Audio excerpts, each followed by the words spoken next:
എൻ്റെ കൃഷിത്തോട്ടം ചാനലിലേക്ക് എല്ലാവർക്കും സ്വാഗതം. ഞാൻ ഫ്രാൻസിസ്ക എഡ്വേർഡ്. ഞാൻ കൊല്ലത്ത് മയ്യനാട് എന്ന സ്ഥലത്ത് താമസിക്കുന്നു. ഇതെൻ്റെ വീട്ടിലെ റെഡ് ലേഡി പപ്പായയിൽ നിന്ന് കിട്ടിയ പപ്പായയാണ്. 3 പപ്പായ കിട്ടിയായിരുന്നു. ഒരെണ്ണം ഞാൻ കട്ട് ചെയ്തു. വേണ്ട മാങ്ങ പോലെ ഇരിക്കുന്നു. കണ്ട അതിൻ്റെ അകമൊക്കെ കണ്ടില്ല, എത്ര നല്ല കളറായിട്ട് ഒരൊറ്റ സീഡ് പോലും അതിൻ്റെ അകത്ത് ഇല്ലായിരുന്നു എന്നുള്ളതാണ് അതിശയിപ്പിക്കുന്നത്. ഹൈബ്രിഡ് തൈ ആയതുകൊണ്ടാണ് അങ്ങനെ സംഭവിച്ചത്. ഞാൻ അടുത്തുള്ള ഒരു കൃഷി ഒരു അഗ്രോ ബസാറിൽ നിന്ന് വാങ്ങിച്ചതാണ് ഈ തൈകൾ. 50 രൂപയായിരുന്നു. പക്ഷേ എനിക്ക് ഒത്തിരി പപ്പായ അതിൽ നിൽപ്പുണ്ട്. ഞാൻ ഒത്തിരി കഴിച്ചു. ഇന്ന് 3 എണ്ണം കിട്ടിയത് കൊണ്ടാണ് ഞാനിത് ഗ്രൂപ്പിൽ ഇടാമെന്ന് വെച്ചത്. നമ്മുടെ വീട്ടിൽ നമുക്ക് വിഷരഹിതമായ ഫ്രൂട്ട്സ് എങ്ങനെ കഴിക്കാം, റെഡ് ലേഡി പപ്പായ പ്രത്യേകിച്ച് നോക്കിയേ. നല്ല കളർ. ഇത് ഇച്ചിരി കൂടെ പഴുക്കാനുണ്ട്. ഒരു 2 ദിവസം കൂടെ കഴിഞ്ഞിട്ട് വെട്ടിയാൽ അതിൻ്റെ മധുരം കിട്ടത്തുള്ളൂ. നമ്മൾ സാധാ വളങ്ങൾ എന്ന് വെച്ചാൽ ചാണകവും സ്ലറി നേർപ്പിച്ചും നമ്മുടെ കരിയില കമ്പോസ്റ്റും ഇച്ചിരി എല്ലുപൊടി വേപ്പിൻ പിണ്ണാക്കൊക്കെ കലക്കി ഒഴിച്ച് സ്ലറി ഉണ്ടാക്കി അതൊക്കെയാണ് ഇട്ടിരിക്കുന്നത്. വേറെ കൂടുതലായിട്ടൊന്നും തന്നെ ചെയ്തിട്ടില്ല.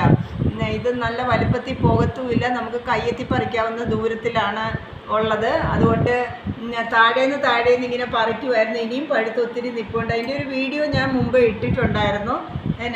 നമ്മൾ എല്ലാവരും പച്ചക്കറികളെല്ലാം ഇത് ഫ്രൂട്ട്സ് എല്ലാം കടയിൽ നിന്ന് വാങ്ങിക്കും. അവർ വെട്ടി ഇങ്ങനെ ഈ കളറിൽ വെക്കുമ്പോൾ നമുക്ക് കൊതി തോന്നും കഴിക്കാനായിട്ട്. അപ്പം അതിലെല്ലാം വിഷവും എന്തെല്ലാമാണ് അതിൽ ചേർക്കുന്നതെന്നുള്ളത്, കളറിങ്ങിന് വേണ്ടി എന്തൊക്കെ ചെയ്യുന്നതെന്നുള്ളത് നമുക്ക് തീർച്ചയായിട്ടും അറിയാം. അത് അറിഞ്ഞുകൊണ്ട് നമ്മൾ ഈ വിഷമായ സാധനങ്ങൾ പുറത്തുനിന്ന് വാങ്ങിക്കേണ്ട കാര്യമില്ല. അപ്പോൾ തൈ മേടിച്ച് നമ്മുടെ വീട്ടിൽ നട്ട് ഇത് കണ്ടോ എത്ര ഭംഗിയുണ്ട്,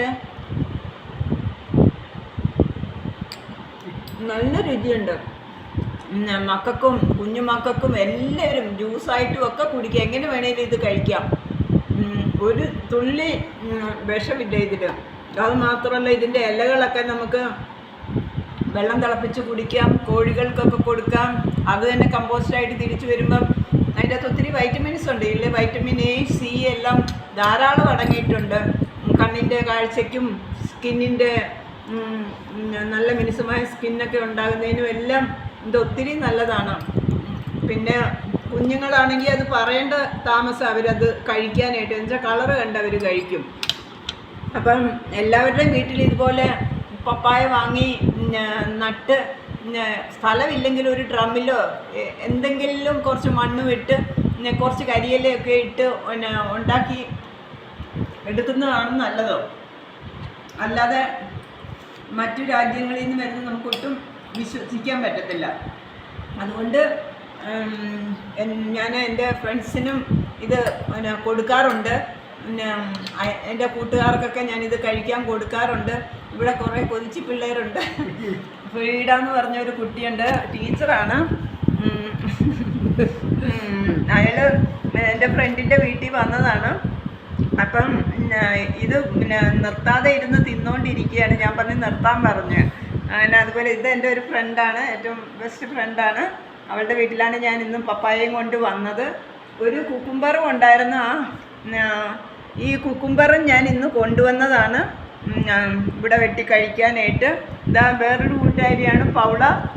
ഞങ്ങളെല്ലാവരും കൂടെ ഒന്നിച്ച് വരുന്നതുകൊണ്ടാണ് ഞാൻ ഈ സാധനങ്ങൾ ഈ വീട്ടിൽ കൊണ്ടുവന്നത്.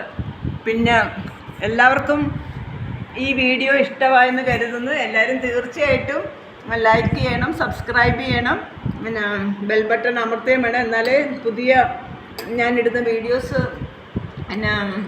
നിങ്ങൾക്ക് കിട്ടുകയുള്ളൂ. ഞാൻ ഒത്തിരി കൃഷി ഇപ്പോഴും ചെയ്യുന്നുണ്ട്. സമയമില്ലാത്തതുകൊണ്ടാണ് ഞാൻ വീഡിയോ എടുക്കാത്തത്. മഞ്ഞൾ, ഇഞ്ചി, വീട് മുഴുവൻ ഒരു തുള്ളി സ്ഥലമില്ലാതെ ഞാൻ പൂക്കളും പിന്നെ എന്തുവാ ബേബി പടവലം, മീന്, കോഴി, അങ്ങനെ ഒത്തിരി സാധനങ്ങൾ, വാഴ 10-200 എണ്ണം, അങ്ങനെ ഒത്തിരി സാധനങ്ങൾ ഞാൻ ചെയ്തിട്ടുണ്ട്. അതെല്ലാം കുറച്ചുകൂടെ വളർന്നു കഴിയുമ്പോൾ ഞാൻ വീഡിയോ ഇടുന്നതാണ്. അത് മനസ്സിൻ്റെ ഒരു സന്തോഷമാണ്. നമ്മുടെ ആരോഗ്യത്തിൻ്റെ രഹസ്യത. മെലിഞ്ഞിരിക്കുന്നുണ്ടെങ്കിലും നമുക്കത് ചെയ്യുമ്പം കിട്ടുന്ന ഊർജം അത് വളരെ നമ്മുടെ ആരോഗ്യത്തിനും മനസ്സിൻ്റെ ആരോഗ്യത്തിനും ശരീരത്തിൻ്റെ ആരോഗ്യത്തിനൊക്കെ ഒത്തിരി നല്ലതാണ്. ദൈവം സഹായിച്ച് 2 വർഷമായിട്ട് ഞാൻ കൃഷി ചെയ്യാണ്. ഇതുവരെ എൻ്റെ നഴ്സിംഗ് ജോലി കഴിഞ്ഞ് റിട്ടയറായി കഴിഞ്ഞ് ഞാൻ കൃഷിയിൽ വന്നതാണ്. ഇതുവരെ എനിക്ക് ഒരു അസുഖം പോലും, ഒരു പനി പോലും വന്നിട്ടില്ല. എന്ന് വെച്ചാൽ വീട്ടിൽ ഇതെല്ലാം ഉണ്ടാക്കി കഴിക്കുന്നത് കൊണ്ടാണ്. പുറത്തൊന്നും അധികം വാങ്ങിക്കത്തില്ല ഞാൻ. ഉരുളക്കിഴങ്ങ് മാത്രം, ഉരുളക്കിഴങ്ങോ അങ്ങനെ സവോള അങ്ങനെയുള്ള ചെറിയ സാധനങ്ങളൊക്കെ മേടിക്കത്തുള്ളൂ. ബാക്കി എല്ലാ സാധനങ്ങളും വീട്ടിലുണ്ട്. കറിവേപ്പില, എല്ലാ സാധനങ്ങളും, പേരയ്ക്കയുണ്ട്, ഫ്രൂട്ട്സൊക്കെ ഇഷ്ടം പോലെ ഉണ്ട്. ഇപ്പോൾ എല്ലാം വരുന്നുമുണ്ട്. അത് മരത്തിൽ നിന്ന് പറിച്ച് അതുപോലെ പഴുത്തത് കഴിക്കുമ്പോൾ ഉള്ള ഒരു സന്തോഷം തന്നെയാണ്. അതിൻ്റെ അകത്ത് ഒരു വിഷവും ഇല്ല എന്നുള്ളത് നമുക്കറിയാം. നമ്മുടെ മക്കൾക്കും അത് പ്രയോജനമാണ്. അതുകൊണ്ട് എല്ലാവരോടും ഞാൻ ഉപദേശിക്കുകയാണ്, സ്വന്തം വീട്ടിൽ ഫ്രൂട്ട്സും വെജിറ്റബിൾസൊക്കെ, ഒരു പച്ചക്കറിത്തോട്ടം നമ്മുടെ വീട്ടിൽ വേണം.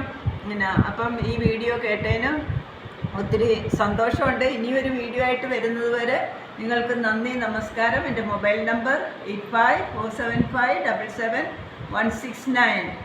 Okay, bye, thank U.